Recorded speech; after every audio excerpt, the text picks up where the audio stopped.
का पावन महीना शुरू हो चुका है। जैसा कि हम सभी जानते हैं कि भगवान शिव को बेलपत्र बेहद ही प्रिय है और शिवलिंग पर इसे चढ़ाने के अनेकों अनगिनत फायदे होते हैं।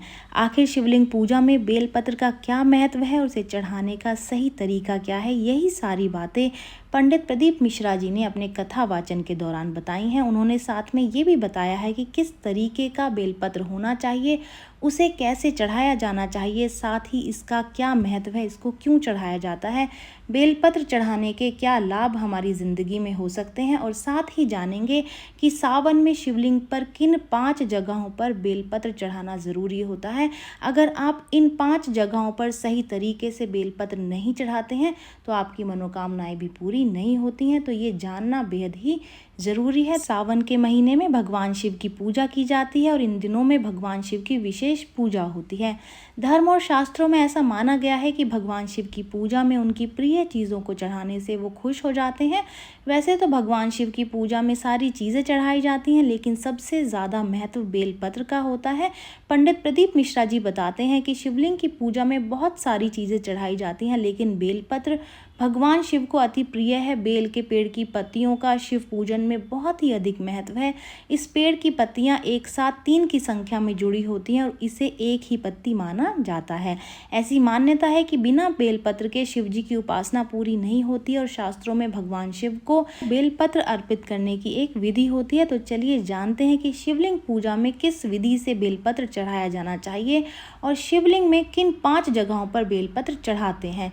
तो चलिए सबसे पहले जान लेते हैं कि बेलपत्र किस तरीके का होना चाहिए और उसको कैसे चढ़ाया जाना चाहिए। पंडित प्रदीप मिश्रा जी के अनुसार बेलपत्र के तीनों पत्ते त्रिनेत्र स्वरूप भगवान शिव की तीनों नेत्रों को विशेष प्रिय हैं। अगर आप शिवलिंग पूजा के दौरान बेलपत्र चढ़ाती हैं तो इससे भगवान शिव खुश होंगे और आपकी मनोकामना पूरी करेंगे।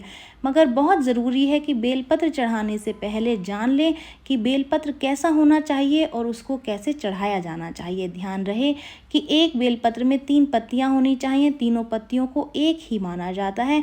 इस बात का भी ध्यान रखें कि बेल की पत्तियां कटी फटी ना हो। बेलपत्र में चक्र और वज्र नहीं होना चाहिए, ऐसी पत्तियों को खंडित माना जाता है। हालांकि 3 पत्तियां आपस में मिल पाना थोड़ा मुश्किल होता है, लेकिन अगर आप ध्यान से ढूंढेंगे तो वो मिल भी जाती हैं।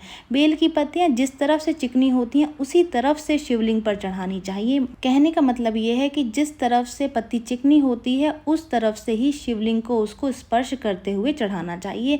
ये बात बहुत कम लोगों को पता होगी कि एक ही बेलपत्र को आप पानी में धो धो करके बार बार चढ़ा सकती हैं।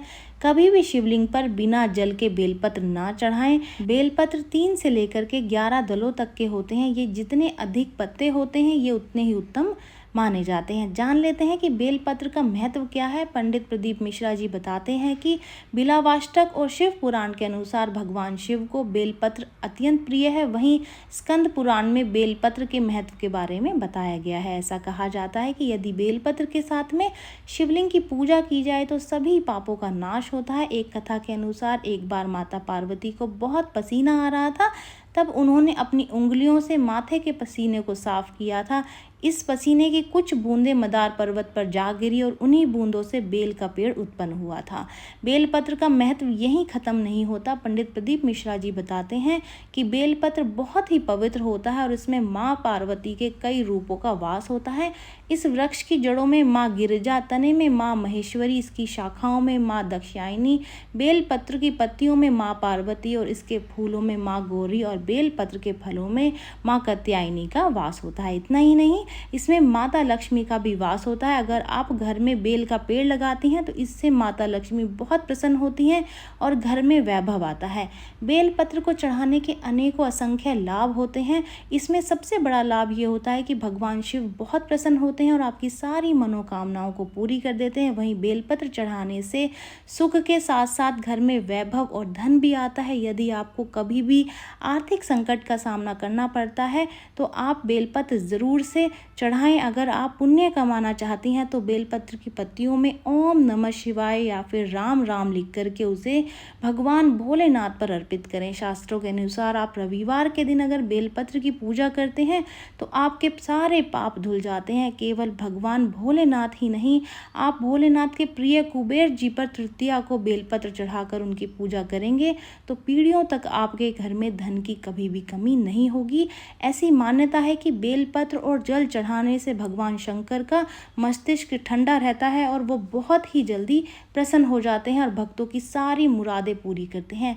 अब जान लेते हैं सबसे महत्वपूर्ण प्रश्न कि सावन में शिवलिंग पर किन 5 जगहों पर बेलपत्र चढ़ाना ज़रूरी होता है, वो कौन सी जगह है। क्या हमें सबसे पहले शिवलिंग पर बेलपत्र चढ़ाना चाहिए या फिर जलधारी पर। तो 5 जगह 5 बेलपत्र कहाँ चढ़ाएं, ये जान लेते हैं। अगर आप भी भोलेनाथ के भक्त हैं और उनकी आराधना और पूजा रोजाना करते हैं तो जान लीजिए कि बेलपत्र चढ़ाने का सही तरीका क्या है। कहते हैं कि ऐसा करने से बिगड़े हुए सारे काम बन जाते हैं। ज़िंदगी में अक्सर ऐसे मोड़ आते हैं जब लगता है कि शायद अब कोई रास्ता नहीं बचा, ना नौकरी में तरक्की मिल रही है, ना ही घर के हालात सुधर रहे हैं। अगर बिजनेस में किसी तरीके की नई डील का इंतजार है तो लाख कोशिशों के बाद भी वो पूरी नहीं हो पाती है। ऐसे रुके हुए काम पूरे करने हैं तो शिवलिंग पर बेलपत्र जरूर से चढ़ाइए। लेकिन बेलपत्र कैसे और कितने चढ़ाने हैं, ये इसका सही तरीका आपको जान लेना बेहद ही ज़रूरी है। पंडित प्रदीप मिश्रा जी बताते हैं कि इस तरीके से बेलपत्र चढ़ाने का जो तरीका है उससे कई बिगड़े हुए काम बन सकते हैं। इस बार सावन के सारे सोमवारों में आपको ये उपाय लगातार करना है। हर शिवलिंग पर अपने परिवार के लिए स्थान होता है, उन सभी स्थानों पर बेलपत्र चढ़ाना है। पहले एक पत्र शिवलिंग की जलधारी के सीधे हाथ पर रखना है, दूसरा बेलपत्र जलधारी के उल्टे हाथ की तरफ रखना है। जैसा कि आपको वीडियो में दिखाई भी दे रहा है, आपको बिल्कुल उसी तरीके से बेलपत्र को चढ़ाना है। एक बेलपत्र शिवलिंग के मुहाने या फिर अंतिम सिरे पर रखना है, एक बेलपत्र उस स्थान पर रखना है जिसे हस्त कमल कहते हैं और अंतिम बेलपत्र शिवलिंग के ऊपर रखना है और जल चढ़ाना है। जो पहले बेलपत्र शिवलिंग के सीधे हाथ की तरफ है वो गणेश जी का स्थान बताया गया है। उल्टे हाथ की तरफ अर्पित किया गया बेलपत्र कार्तिकेय जी के लिए है। जो बेलपत्र शिवलिंग की जलधारी के अंतिम सिरे पर है वो अशोक सुंदरी के लिए है और जो हस्त कमल पर चढ़ाया गया बेलपत्र माता पार्वती के लिए बताया गया है। और शीर्ष पर अर्पित बेलपत्र भगवान शिव के लिए है। जो कि आपको वीडियो में नज़र आ रहा है उसके मुताबिक बेलपत्र पूरे खुले हुए 3 बेलपत्र वाली डंठल एक स्थान पर अर्पित की गई है। साथ ही बेलपत्र अर्पित करने के बाद 5 स्थान पर जल अर्पित करना है। अंतिम बेलपत्र चढ़ाने के बाद पात्र में रखा हुआ पूरा जल आप शिवलिंग पर चढ़ा दें। ये जानकारी यहीं तक ही। उम्मीद है दी गई जानकारी आपके काम आएगी और आप इसका लाभ उठाएंगे।